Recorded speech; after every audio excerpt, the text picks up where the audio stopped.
कसक उठती है जो सीने में, खूबसूरत है वो पल संग तेरे जीने में।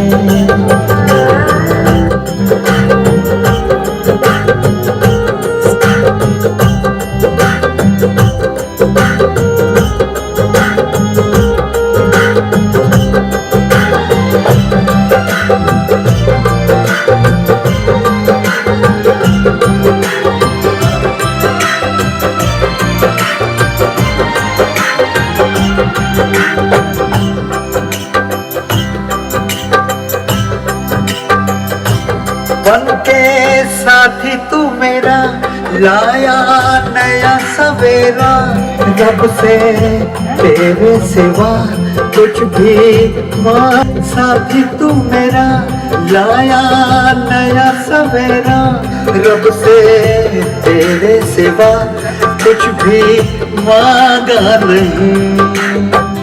जहाँ भी रहे तू सलामत रहे, इबादत खुदा से सदा ये रहे।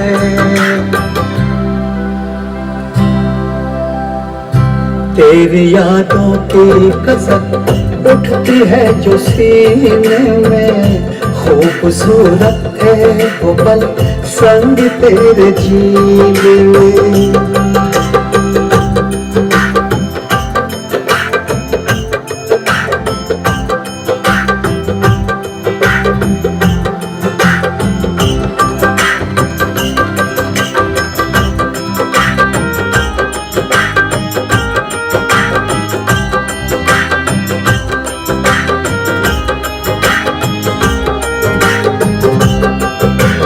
के फिर मेलोडी वापस आ रही जो 90s की दौर की। ये तो जो मिस्टर आर.पी. ठाकुर ने जो बनाया गाना, मतलब बियॉन्ड एक्सपेक्टेशन। मैंने नहीं सोचा था कि इतना अच्छा गाना मुझे मिलेगा गाने के लिए, और बहुत ही अच्छा गाना है और मैंने बहुत दिल से गाया। और अपने कुमार साहब, मुकेश जी, ये प्रोड्यूसर डायरेक्टर हैं इस गाने के, इनकी क्रिएशन है सारी, तो इन्होंने मुझे मौका दिया गाने का, तो मैं दोनों का शुक्रिया अदा करता हूँ। सर ये गाना आपके जहन में कहाँ से आया इस तरह का यादों की कसक? मेरी लाइफ में एक व्यक्ति ऐसी थी जिसकी ये यादों में ये गाना मैं सबको सुनाना चाहता था।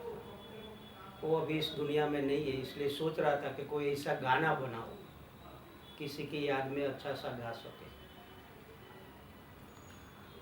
सर आप बताइए ये कॉम्पोजिशन आपके पास आई तो कैसा ब्रीफ किया गया था, ये किस तरह गाना है यादों की कसक? कंपोजिशन के मुझे गाना मिला, मोती सुल्तानपुरी जी ने गाना दिया कि ये गाना बनाना है और अगम निगम जी गाएंगे इसको। मेरे दिमाग में आया कि भाई रफ़ी साहब को बहुत ज़बरदस्त गाते हैं वो दिमाग में मेरे आया और फिर मैंने उसी हिसाब से उसको बनाया।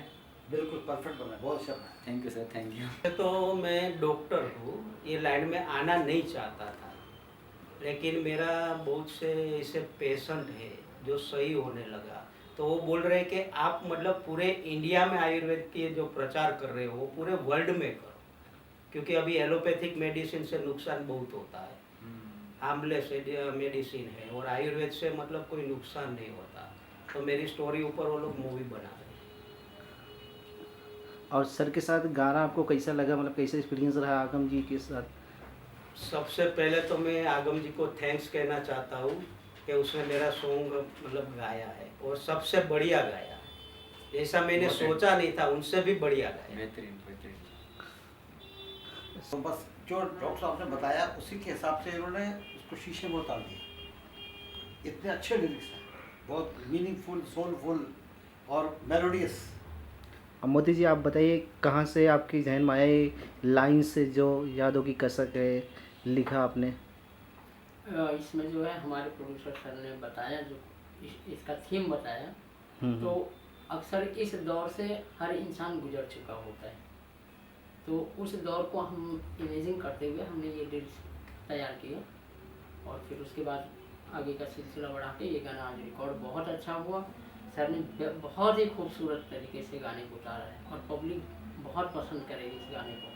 और हमारे आर.पी. सर ने क्या इन्होंने म्यूज़िक दिया है, चार चांद लग गया है आज के गाने में। तो सर आपसे जानना चाहेंगे आगम सर, जो 90s के गाने थे 90s के फिर जाके वही सोशल मीडिया पे ट्रेंड कर रहे हैं, मतलब जो सोनू जी का 31 साल पुराना गाना दिल पे चला है छुरिया, आज वो गाना ट्रेंड हो रहा, मतलब फिर से वही जाके शूट कर रहे हैं, लोग भूल गए फिर मेलोडी को सुनना चाहते हैं, लेकिन वापस बेवफाई आ रही है, वापस मेलोडी आ रही है एकदम। मेलोडी खत्म नहीं होने वाली मेलोडी नहीं खत्म हो गई थी बीच में। हाँ अभी वापस जो अभी ये, क्योंकि इतने लोगों ने वो जी। नाम नहीं लेके क्या करते हैं क्या नहीं समझ करते, में आता नहीं लेकिन गाना। वो दिल में छूता नहीं। बिल्कुल बिल्कुल। तो अभी अचानक कुछ एक लहर आई ऐसी, मेरे पास ही बहुत रिकॉर्डिंग आ गई है अभी सब बेवफाई वाली।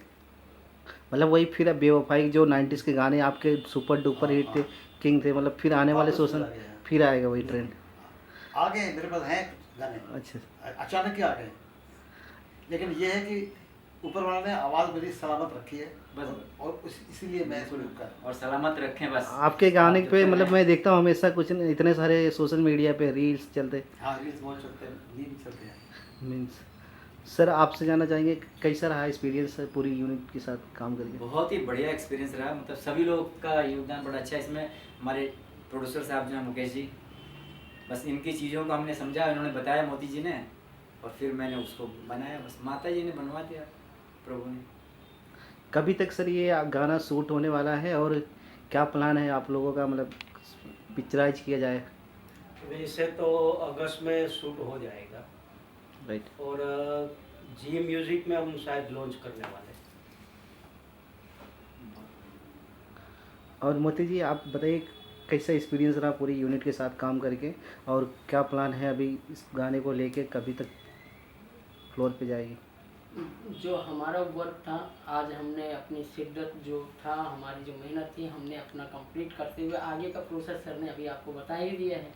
और रही बात हमारे यूनिट की, तो हमारी यूनिट तो लाजवाब अभी बहुत काम करना है, अभी पता चल गया मुझे, हम सब एक दूसरे के लिए वो हैं, तो और बहुत अच्छी टीम है और हम चाहेंगे कि हम और साथ में काम करें। जी सर आगम सर के लिए मोती जी ने बहुत गाने लिखे हैं, जो भी मतलब बहुत सारे, हाँ। फिर नए गाने का क्या प्लान है, आप क्या लिखने वाले हो फिर से वो ट्रेंड लाने के लिए? कुछ सोचा है आपने ऐसी लाइन जो अभी हमने जिस तरह से कम बैक मारा है ना, अभी आज का जो गाना है, यहीं से एक नया धुआं उठ रहा है और इस धुएं को पूरी दुनिया में फैला। सबसे पहले आपका इंट्रोडक्शन जानना चाहेंगे, आपका नाम? मेरा नाम जया है, मैं सूरत से बिलोंग करती हूँ। As I am actor. तो बस सर से मेरी मुलाकात हुई, मैं उनकी मूवी में पर्सनल असिस्टेंट का वर्क कर रही हूँ और रियल में मैं उनकी पर्सनल असिस्टेंट बन गई हूँ। तो सर ने मेरे से बातें की बहुत सारी, तो उन्होंने उनकी कहानी मुझे बताई, तो उस हिसाब से फिर मैंने वो कहानी के थ्रू मैंने सर को कहा कि सर आप एक गाना बनाओ कि जी जो लड़की के लिए आप गा रहे हो तो उसके लिए आप वो गाना बनाओ कि वो याद रहे और थोड़ा वो लड़की को भी आप याद कर सको। इसलिए फिर उनको अच्छा लगा, फिर मैंने मोती सर से कहा तो मोती सर ने फिर उस हिसाब से गाना लिखा। मोती सर ने मुझे अगम सर का बोला कि अगम सर इसे बहुत अच्छे से गाएंगे और रियली में अगम सर का आवाज़ इतना अच्छा है कि मैं बता नहीं सकती, बहुत अच्छे से उन्होंने गाया और स्पेशली मेरे सर को बहुत पसंद आया।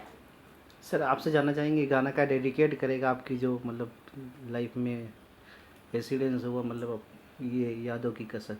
वैसे तो समझ लो अभी जो हो रहा है, अभी सिचुएशन के हिसाब से जो चल रहा है, तो कोई किसी न किसी मतलब पर्सन से, व्यक्ति से हम आगे बढ़ते हैं, किसी को कोई आगे बढ़ाते हैं और वो इस दुनिया में नहीं रहते, तो उसकी यादों में ये सबको मतलब गाना सुनाना चाहता हूँ। सर आपसे भी जानना चाहेंगे एक लाइन, क्या ये मतलब एक मार्गदर्शन मतलब होता ना किसी की ज़िंदगी में कुछ मतलब हो एक्सीडेंट्स हुआ होता लाइफ में, एक सिनेमा ही होता है जिसको डॉक्टर हो, कोई बिजनेसमैन को सिनेमा एक माध्यम होता है या म्यूजिक वीडियो होता है जिसके बीच मतलब दर्शाया जाता है कहानी कुछ भी।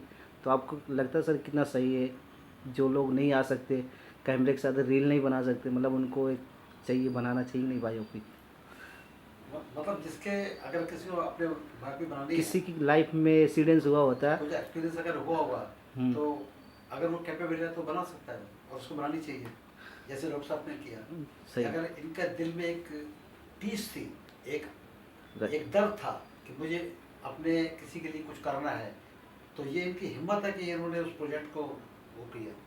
हाँ। वरना लोग तो सोचते रह जाते हैं, आगे बढ़ता कोई नहीं है, लेकिन ये आगे बढ़े और अभी आगे और जो इनकी शूट करेंगे फिर रिलीज करेंगे, तो ये बहुत अच्छा है। मैं सूरत से बिलोंग करती हूँ और ये मुकेश कुंभानी सर है जो डॉक्टर है स्पेशल, और इनकी आयुर्वेदिक दवाएं बहुत सारी फेमस है और बहुत सारे ऐसे इलाज किए हैं उन्होंने। भूटान की राजकुमारी है, उनके भी ब्रेस्ट कैंसर का उन्होंने इलाज किया है, और जो ब्रेस्ट कैंसर का जो इलाज किया वो 6 मंथ के अंदर वो गायब हो गया है। तो वहाँ से उन्होंने एक चीज़ ठान ली कि उनको मूवी बनानी है, तो सर ने एक उनकी मूवी बनाई। वो मूवी के अंदर मैं पर्सनल असिस्टेंट का वर्क कर रही हूँ। तो वहाँ पर मेरी इनसे मुलाकात हुई, फिर उनसे मेरी थोड़ी बहुत बातचीत हुई, और बहुत सारी बातचीत होने के बाद सर ने मुझे उनकी कहानी बताई। मैंने इनसे पूछा कि ये क्यों आप बना रहे हो, तो सर ने मुझे कहा कि ये जो कहानी मैं बना रहा हूँ खुद की, एक लड़की की वजह से ये मूवी बन रही है। तो फिर मैंने उनको रिक्वायरमेंट किया कि सर आप एक गाना बनाओ उसके लिए अलग से, जो आपको याद आता रहे और आपने वो गाया हो, या फिर आप किसी से गवा लो, बट आप बहुत अच्छे से आप वो गाना बता सकते हो किसी को कि मैंने इसके लिए ये गाना गाया है। तो इसलिए मैंने सर को सब चीज़ें बताई। तो फिर मोती सर है, उन्होंने बस सब चीज़ें लिखी और इस तरह से उन्होंने गाना लिखा। बस यही बताना चाहती हूँ। और सबसे पहले तो ये कि मैं थैंक्स करती हूँ जीसस का, जो उन्होंने मुझे इतनी बड़ी अपॉर्चुनिटी दी, क्योंकि मेरा इतनी दूर से यहाँ पर आना, सूरत से यहाँ आना, और एज मैं एक्टर हूँ, आर्टिस्ट हूँ, कभी कोई आर्टिस्ट ने प्रोड्यूस नहीं किया होगा गाना, कोई डॉक्टर को वो भी, और मैंने अगर सर को बताया सो सबसे पहले मैं जीसस का थैंक्स मानती हूँ कि मुझे इतनी बड़ी अपॉर्चुनिटी मिली सर की तरफ से। और सर आप बताइए आपको ये गाना कैसा लगा? मैंने प्रोड्यूस किया है, मैंने जो चीज़ें मुझे पता थी वो मैंने बताई, तो सो आप बताओ कैसे लगा आपको ये गाना? सबसे पहले तो गाना की धुन ही इतना बढ़िया है, और अगम जी ने जो गाया उसका आवाज़ देख मतलब सुना, तब से मुझे ऐसा हो गया कि नहीं सच में ये गाना अभी बहुत चलेगा। इसलिए आपको सबसे पहले आपको मैं थैंक्स बोलता हूँ कि अगम जी के साथ आपको गाने का मुझे मौका दिया। Thank you sir. ये तो सर सब कुछ चीज़ें खुदा से होती है, खुदा ने अचानक हमें मिलवाया। स्पेशली ऊपर वाले को हम थैंक्स बोलते हैं कि कोई भी अपॉर्चुनिटी हो, कोई भी, सब खुदा से मिलती है और उनसे ही मिलती है। तो so thank you so much Mukesh sir, और थैंक्स गॉड